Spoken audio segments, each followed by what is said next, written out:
লেটেক্সের পঞ্চম টিউটোরিয়ালে আমি রাহাত আপনাদের স্বাগত জানাচ্ছি। আমাদের চতুর্থ টিউটোরিয়ালে আমরা জেনেছি সুপারস্ক্রিপ্ট এবং সাবস্ক্রিপ্ট সম্পর্কে।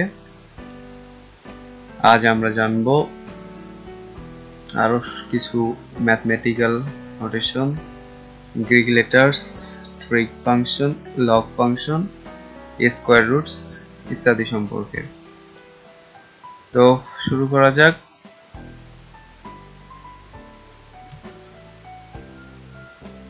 প্রথমে আমরা যাই গ্রিক লেটার্স কিভাবে লিখব।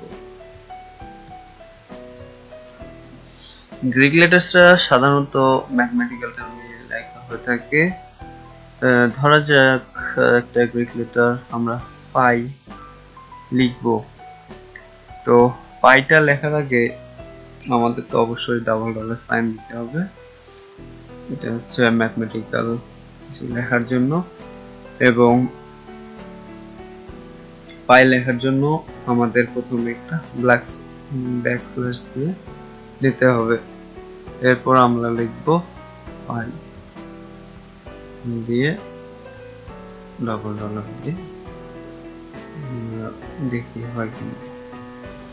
দেখেন আমাদের পাই চলে এসেছে।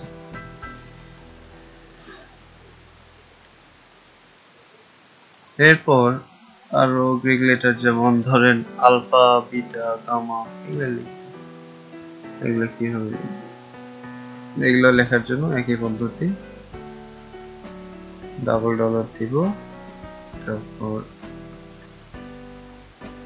একটা ব্যাকস্ল্যাশ দিতে হবে, তারপর আলফা।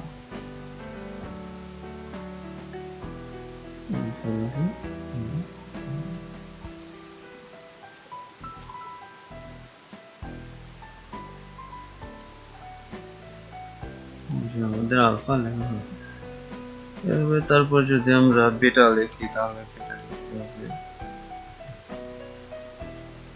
দেখা গেছে যে আমাদের এখানে লেখাই চলে আসছে। সো বানান ভুল হওয়ার কোনো পসিবিলিটি নেই। দেখে আমাদের বিটা সাইন চলে এসেছে। এভাবে আলফা, বিটা, গামা যেগুলো লেখার আমরা লিখতে পারি। ধরেন আমরা একটা ইকুয়েশন লিখবো যে a equal to pi R square.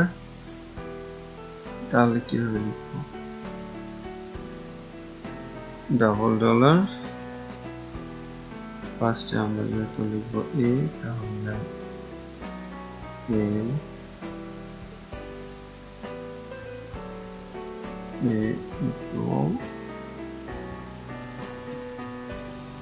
পাই। তাহলে পাই লেখার জন্য আমরা কি করবো? ব্যাকস্ল্যাশ দিব, পাই, তারপর আমরা লিখবো আর স্কয়ার।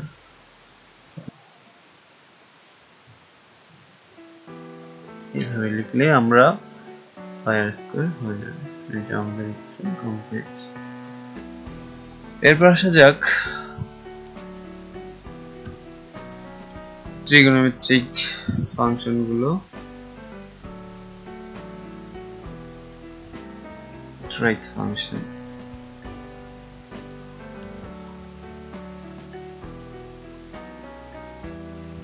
ট্রিক ফাংশনের মধ্যে কি রয়েছে? ট্রিগোনোমেট্রিক ফাংশনগুলোর মধ্যে রয়েছে যেমন সাইন, কস, এগুলো লেখার নিয়ম হচ্ছে যে প্রথমে তো ডাবল ডলার অবশ্যই দিয়ে দিতে হবে। ধরলাম যে y ইকুয়াল cos x, তাহলে আমরা cos, দেন আমরা cos এর যে ভ্যালুটা দেব x ধরবো সেটাকে অবশ্যই সেকেন্ড ব্র্যাকেটের মধ্যে লিখতে হবে। তারপর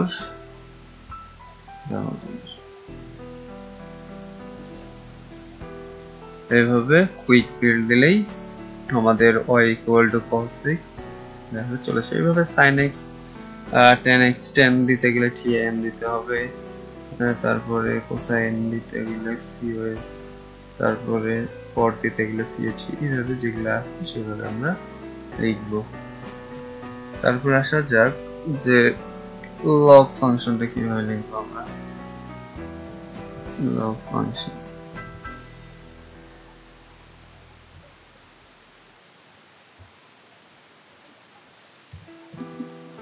লগ ফাংশন তো দুই ধরনের, একটা হচ্ছে লগ আর একটা হচ্ছে লং। তো লগ লেখার আগে ওই একই প্রায় একই নিয়ম, একটু শুধু একটু ভিন্ন। যেমন আমরা এখানে লগ লেখার আগে লিখতে হবে, তাই ব্যাকস্ল্যাশ দিতে হবে, তারপর লগ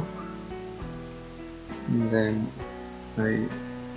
এক্স যে ফাংশনটা থাকে সেটা ব্র্যাকেটের মধ্যে বানাবো।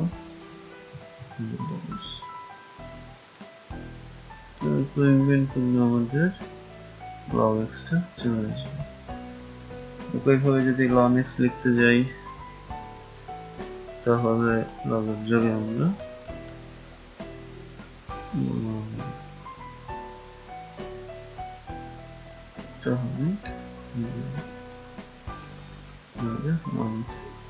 এখন আমরা যদি লগের ভিত্তি দিতে চাই, যে 10 ভিত্তিক লগ বা 5 ভিত্তিক লগ, তাহলে আমরা কি লিখব? তো না, আমরা দেব একটা আন্ডারস্কোর, তারপর 10 ভিত্তিক যদি হয় তো 10, তারপর বাকিটা দিয়ে, উইকেন্ড। আমাদের 1 ভিত্তিক। এখন আমরা যেহেতু 10 ভিত্তিক দিয়েছি, সুতরাং আমাদের 10 কথাটাও তো আমাদের সেকেন্ড থার্ড ব্র্যাকেটে লিখতে হবে, তাই না? সো এখন আমরা কুইক বিল করব, এটা 10 ভিত্তিক x। এখন আমরা আরেকটা জিনিস, যেমন স্কয়ার রুট লেখার নিয়মটা শিখব।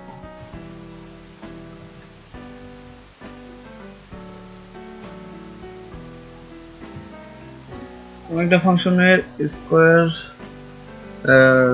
স্কয়ার রুট লিখতে গেলে আমাদের কি যে নিয়ম ফলো করতে হবে তা হচ্ছে ডবল ডলার দিয়ে আমরা একটা ব্যাকস্ল্যাশ, তারপর আমাদের লিখতে হবে স্কয়ারড, SQURT,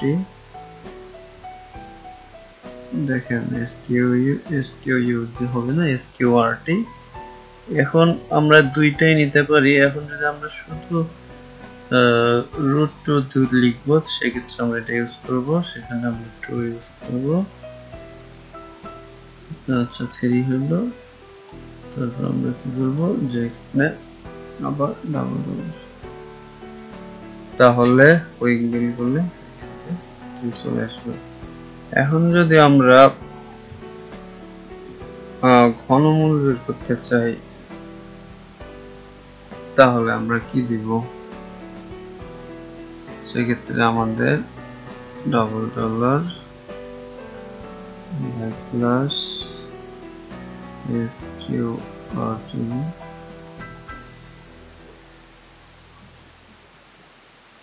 আমরা রেস করব।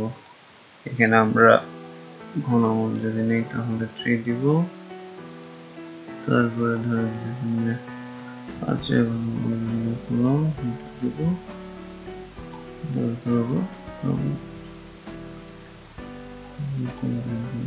আমাদের বরাবর আসবে। এইভাবে আমি এর জায়গায় 5, 4, 6, 7, 8 এভাবে দিতে পারি। তারপরে ধরা যাক যে আমি x² + y² কে স্কয়ারের মাধ্যমে বর্গমূল নির্ণয় করব, যে √x² + y² দেব। তাহলে কি হবে? স্কয়ার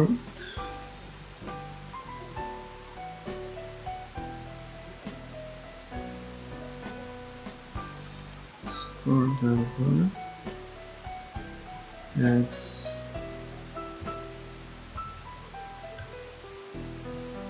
স্কয়ার y স্কয়ার দিলাম,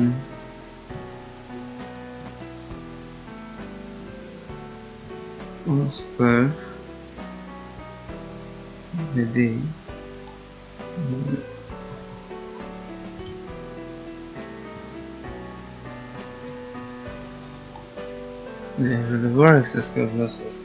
দেখাবে।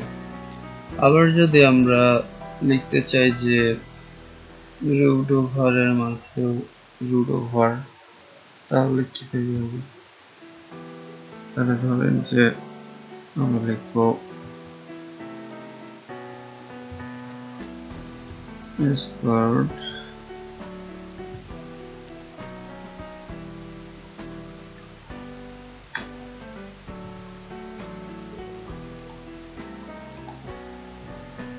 squared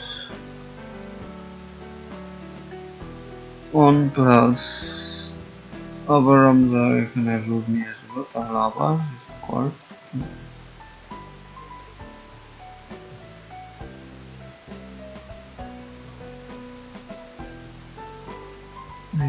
লিখবো ধরেন যে আবার এক্স এর স্কোয়ার। সো এটা দেওয়ার পরে ডবল ডলার দিয়ে দেব, আমরা ডবল ডলার দিয়ে দেব। তাহলে দেখেন আমাদের রুটের মধ্যে রুট চলে এসেছে। আজ এ পর্যন্তই। আমাদের নেক্সট টিউটোরিয়াল দেখার জন্য আমন্ত্রণ রইল। আমাদের নেক্সট টিউটোরিয়ালে আমরা ফ্র্যাকশন সম্পর্কে জানবো। So wish you a shiny day. Thank you.